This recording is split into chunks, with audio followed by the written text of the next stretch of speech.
પુષ્પગુચ્છથી સ્વાગત કરવામાં આવ્યું. આપણા સરપંચ શ્રી આપણા પ્રવીણ કાકા માટે વાત કરીએ તો એમની પાસે એટલી બધી પોસ્ટ છે કે આપણે જેના વિશે ચર્ચા કરીએ તો શું કહેવાય કે સુરત સામે દીવો સળગાવવા જેવી બાબત છે, એમના માટે પણ જોરદાર તાળ થઈ જાય.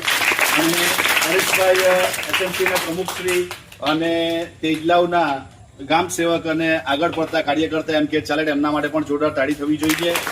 અને તેજલાવ સ્કૂલ આજે શિક્ષક દિવસ છે, અહીંયા ફોટો લગાવેલો છે કે આપણા સર્વપલ્લી રાધાકૃષ્ણ સાહેબ જે શિક્ષક હતા અને શિક્ષણ ક્ષેત્રે એમણે ખૂબ જ સારું યોગદાન આપ્યું અને આપણા ભૂતપૂર્વ રાષ્ટ્રપતિ પણ હતા. એમના જન્મદિવસ 5 સપ્ટેમ્બર એટલે આવતીકાલે તેને ધ્યાનમાં રાખીને શિક્ષક દિવસની ઉજવણી થાય છે. ઘણી વસ્તુ તો શું છે કે શિક્ષકની વ્યાખ્યા આજે બહુ વર્ષોથી લોકો શોધે છે સાહેબ, પણ શિક્ષકની વ્યાખ્યા શું છે એ સમજવી બહુ જરૂરી છે. ખાસ કરીને આપણા બચ્ચા લોકો નાના છે, મોટા છે, 7મા 8મા વાળા કદાચ સમજી શકે વધારે વાત કે આજે શિક્ષક એટલે શું કહેવાય કે દીવાની અંદર જ્યારે રૂ રાખ્યું હોય અને એની અંદર તેલ કે ઘી નાખ્યું હોય તો રૂ બળે કોના દ્વારા? તેલ અને ઘી દ્વારા. તે જ રીતે શિક્ષક લોકો પોતાની આખી કારકિર્દીની અંદર બળીને તમારા જીવનની અંદર પ્રકાશ ફેલાવવાનું કામ કરે એને શિક્ષક કહેવાય.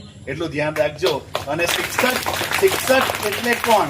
માતા પિતા તમને જન્મ આપે, માતા પિતા બધું શીખવે, પણ ત્યાં આગળ કોઈક ને કોઈ રિસ્ટ્રિક્શન હોય. શિક્ષક એટલે એટલું ધ્યાન રાખજો તમારી જિંદગીની અંદર શિક્ષણ સાથે સંસ્કાર અને તમને કોની જોડે કેવી રીતે રહેવાય અને તમારી અંદર જેટલી ઘટતી વસ્તુ જે કુદરત મૂકવાનું ભૂલી ગયો છે તે કોઈ પૂરી પાડી શકતું હોય તો તે શિક્ષક પૂરી પાડી શકે. એટલે શિક્ષક માટે ફરી એકવાર જોરદાર તાળી થવી જોઈએ. આપણા શિક્ષકો છે તો જ આ વસ્તુ પોસિબલ છે. એક વાત ધ્યાન રાખજો, આજે ઇન્ટરનેટનો જમાનો છે સંજયભાઈ, ઇન્ટરનેટનો જમાનો છે અને હવે એઆઈ આવી ગયું છે, જેને કહેવાય ને કે આજે દુનિયા ક્યાંથી ક્યાં ચાલી ગઈ. પણ એક વસ્તુ ધ્યાન રાખજો, કોઈ બી વસ્તુ ધરતી ઉપર આવશે, ઓલ વર્લ્ડ વાઇઝની વાત કરું, પણ એક વસ્તુ ધ્યાન રાખશો, જિંદગીની અંદર શિક્ષકની જે ઉણપ છે ને કોઈ પૂરી નહીં કરી શકે.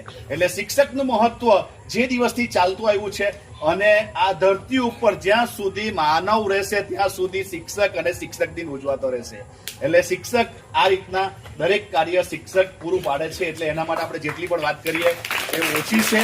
અને ગણપતિ બાપાના ચરણોમાં આપણે સૌ વંદન કરીએ. આપણા સર્વ શિક્ષક આગળ વધે, પ્રગતિ થાય, અમને એમની જિંદગીની અંદર 4 ચાંદ લાગી જાય અને ગણપતિ બાપા એમની દરેક મનોકામના પૂર્ણ કરે. Thank you. મને 2 શબ્દ બોલવાનો મોકો આપ્યો તે બદલ સૌનો આભાર.